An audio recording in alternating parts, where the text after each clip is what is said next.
So Kevvie, with Billy back in the side, obviously it seems to be working for the side again in terms of it's all clicked together again a bit.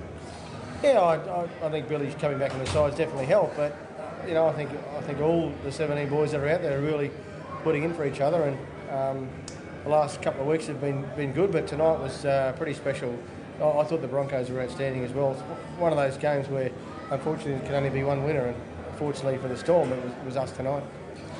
You did well to restrict them to a couple of tries early, considering how much ball they had in that first half, do you think? Yeah, I thought so. I mean, they've got some good attacking players, and they don't. If you give them too much ball, they're going to score points, and they showed that in the first half. But I thought that the second 20 of that first half, the balance came back in the game, and then we were lucky enough to get a try there right on half-time, which I think we came into the sheds here at half-time feeling a little bit better than we were, sort of 10 minutes before that try was scored. Did you have a view on the try just before half-time? I've got a purple shirt on. I'm going to say it's a try, yeah.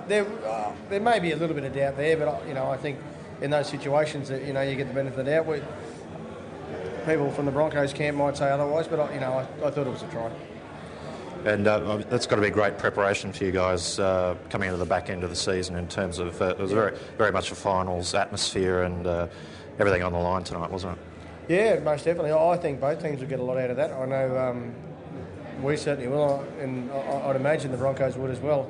The intensity in that game was, obviously very high, and it was a semi-final standard, and they are only a couple of weeks away, so you'd expect both clubs to be playing that sort of footy this close in. And in terms of being obviously an ex-Broncos player yourself, do you have any sympathy for the ex-team?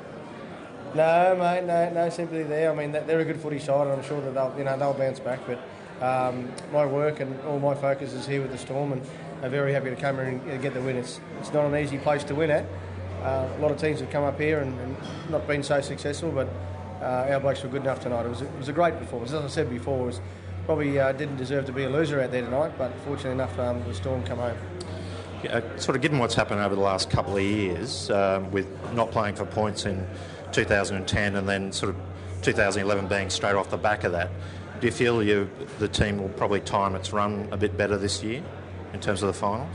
Yeah, well, that question will be answered in the next sort of 6 weeks or 4 weeks or so. But certainly I feel that we're in a better position this year than this time last year. I know the players feel that.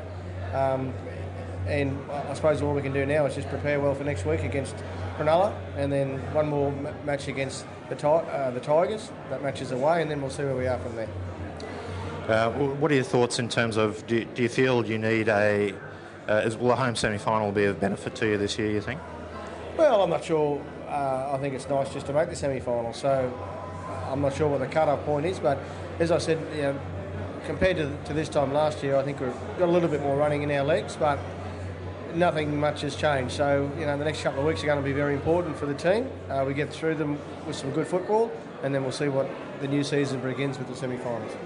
In terms of yourself, how are you finding your role with Melbourne and working with Craig Bellamy? Yeah, no, I'm really enjoying it. Tonight was a bit heated again in the box, as you could imagine, but yeah, he's a really good fella and a good coach, and very enjoyable down at the Storm. It does remind me a lot of the Broncos. I'm not sure what the Broncos are like now because I haven't worked there for about 5 or 6 years, but certainly when I was there playing and coaching, this club reminds me a lot about them. And you've seen Alfie kick a few important field goals at this ground before, so how do you think Cooper's quality as a goal kicker stands up compared to Alfie? Yeah, well, Alf's not around, so we'll probably sink the slipper. And I saw Alf kick a great field goal here one night in the State of Origin, running towards the Milton Road end. That was Cooper's first towards the Milton Road. In the Origin, it was more the Caxton Street, so he's got one from both ends, and both pretty important kicks, weren't they? Absolutely. Yeah, he works hard at his game, Coops, and everyone knows that, but it's good to see. That was a pretty critical time of the game, obviously, and 1 point was enough just to sneak the Storm home. I know what you're saying in terms of him being a highly professional guy.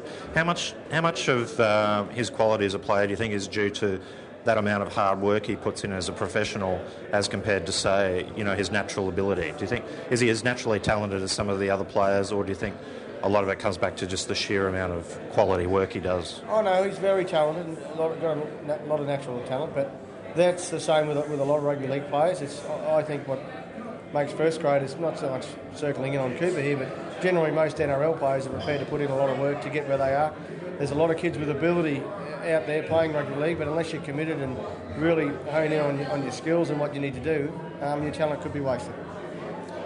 Thanks, Kevvie. Cheers. Cheers. No worries. No worries. Thanks, bud. Thanks. Good work. Thank you.